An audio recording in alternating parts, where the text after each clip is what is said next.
Next time, tell your big boy to show up and be ready to handle the woman in the room who hopefully will become the next president of the United States. The American people are woke enough to recognize that there is nothing good in it for them, because then you can't have a simple-minded, underqualified somehow end up ascending. Instead, you've got to pay attention to the qualified black woman that is on the other side. And with that, I will yield. Jasmine Crockett stood poised against a storm ignited by a single comment from Ivanka Trump. It was supposed to be a casual panel at the Women's National Leadership Forum, a staged moment of unity across political lines. But when Ivanka called out Crocker's emotional control, labeling her unprofessional, the spark lit a firestorm. The ballroom at the Renaissance Hotel in Arlington fell into awkward silence as Ivanka's words hit like a sniper shot.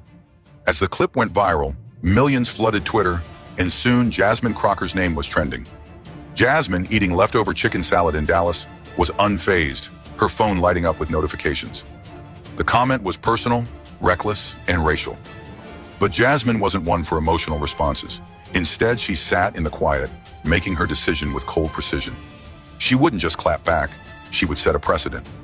By the time the press was speculating, Jasmine's team had already prepared. A $100 million defamation lawsuit was filed against Ivanka Trump, demanding accountability. Ivanka's camp remained silent, yet expecting it to blow over. But silence had never protected black women, it had only silenced them. Jasmine's lawsuit was not just about revenge. It was a declaration of dignity. The press conference in Dallas was the perfect blend of calm and fury. Jasmine stood firm, declaring her fight wasn't for applause, but for respect. Not just for herself, but for every black woman labeled too emotional for leadership. Silence has never protected us, she said, the words hanging in the air, a call to arms. The nation watched, and something shifted. In the days that followed, the conversation exploded across the nation. Black women in politics rallied around Jasmine, signing public letters of support. The backlash came, but so did the power of a collective voice. Corporate sponsors distanced themselves from Ivanka, and pundits started to backtrack. Jasmine wasn't just fighting for her reputation, she was fighting for a future where black women could lead without fear of being boxed in by stereotypes. Her strategy was clear, deliberate, unflinching, and calculated. While others rushed to react, Jasmine remained calm, letting the legal process play out. She introduced a policy proposal to protect public servants from character attacks tied to their identity. Her power wasn't just in her words, but in the action that followed. The lawsuit sparked a wider conversation. Black women from all walks of life started to share their stories. In classrooms, offices, and hair salons across the country, Jasmine's battle became their own. Young women saw her not just as a politician, but as a mirror of their own experiences, a symbol of the fight for respect. The case went viral, but Jasmine's message was stronger than any headline.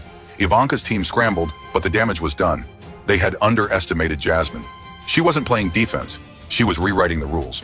By the time Ivanka's team responded with a vague legal statement, it was too late. The damage to her public image was irreparable, and Jasmine had already made her point. Jasmine Crockett didn't need validation from pundits or media outlets. She didn't need to sell a book or chase headlines. She needed to remind the world of one simple truth. Silence in the face of disrespect was never an option. Her fight wasn't just for herself. It was for every black woman who had been told she was too much. And in doing so, she created a new standard.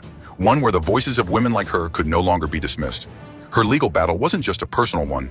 It became a defining moment in the struggle for justice and equity. The ramifications were profound. From Washington to Oakland, Dallas to New York, Jasmine's case opened up the conversation on how public figures, especially women of color, are vilified and diminished. It became a landmark moment, a movement even.